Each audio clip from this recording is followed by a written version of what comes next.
Yeah, I was really proud of our pitchers. They did a really good job. John gave us a really competitive start. Did a good job. Holderfield came in, did really well. It's great to see Brad Bramer step in and do a good job for us after last week. But knowing him, I recruited him at Wright State, and knowing him and the kind of competitor he is, I was confident he would come out and do a good job for us. So we pitched it really well. Did a good job. Took care of the ball for the most part. Had a few miscues defensively that cost us runs. But on the mound, it was much more of what we would have anticipated or expected, kind of coming into the season, and kind of a little bit of a recovery back to the norm for us. In that fourth inning? Yeah, the fourth inning got away a little bit, but those things can happen for us. It's kind of the end of the pitch count. But what I was excited to see was John recover and come back out, right? Come back out and finish the next inning and give our bullpen a chance to kind of go 2-2 to finish out the ball game. Yeah, we haven't chased breaking balls like that consistently, even in the preseason. I think it was one of those things where it's a little bit more of a 12-6 downer, and a few guys kind of expanded, and then it kind of came of those things where they become self-fulfilling prophecies a little bit, and we kind of settled back in there later a little bit and made him throw for a strike, did a better job, but it's not something that we did last week, and it's not something that we've done in the preseason. I just think it was a little bit. From the scouting report, it was a little bit slower than last week, and obviously because it was 28 degrees. But it was a little bit slower, had a little bit more depth to it, and we just expanded to it. But he did a good job. He consistently threw it, and I will say this too, he threw it for the first pitch of the inning several times, which is kind of like throwing the knuckleball for the first pitch of the inning. It makes you think more and more. It's like, why is the guy leading off an inning with a breaking ball, and kind of puts in the back of your head, especially for a group that's still kind of working their way through their identity. I thought he did a good job landing it and then expanding with it and showing just enough fastballs to make it a functional pitch. Last week for him, his percentage usage were about flipped. I think it was like 70 or 75% fastball. And then this week was predominantly off speed. And understandably, after we showed that we would expand the zone with it. Morgan, you guys through the first couple of weeks here had a little difficulty, putting things in together, but how good did it feel to get that hit and then Josh come right behind you and with another one right after that?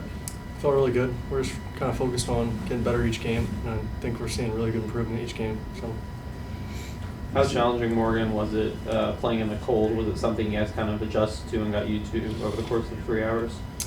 Felt like we were just back at Bloomington. So. Andrew, do we have anything on? No, sir. Okay. Kind of going forward, do you guys think that the weather could still play towards your advantage with 3 Southern teams and you guys being the only Northern team? I know this kind of weather is kind of unprecedented for this area of the country. Only if we don't string breaking balls that bounce. Then I think that's probably the only way that works in our advantage. But no, I think it's a little bit the same for everybody. Once you get out into it, and we're fortunate to have the heaters in the dugouts, and so as long as you don't walk 3 or 4 guys and have a long inning, you're back in there pretty quick. And it really wasn't that big of a deal once we started playing the game. So we're really fortunate. Everyone's been wonderful and very accommodating, and I've tried really, really hard to not make it a problem, and it really hasn't been. So we're very, very fortunate. Jeff, you talked after Sunday's game last week about just getting better every game and stuff like that. Are you feeling good about going into tomorrow then, and just kind of building off today and just taking advantage of better things? Yeah, anytime you make a schedule and go compete like this, you're trying to have all of your flaws and all of your errors and all of your mistakes laid bare, right? And so where you can't hide from them, and you have to go and face them and admit them and then grow through them. And so it is. If you look at where we were 1 week ago today, we are much better than we were 1 week ago today. Okay, wonderful. So how much better can we be by tomorrow morning? And then if you want to expedite the learning process, the only way to do that is to have a reality check with yourself and how you go through that. So you look at guys like Bremer and Holderfield today, far, far better than they were 1 week ago today. John Medinho, a better start than a week ago today. Continue to play good defense. Offensively, we did some things that we haven't done, but it was the first time for everything. We'll learn and improve and not do that again.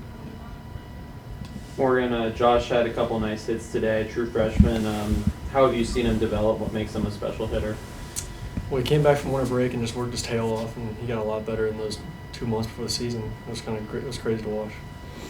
Morgan, you guys kind of knew going in with the schedule the way it was. I mean, it's even though 0-4 now, is it confidence level at all a concern, or do you guys just keep doing things day by day?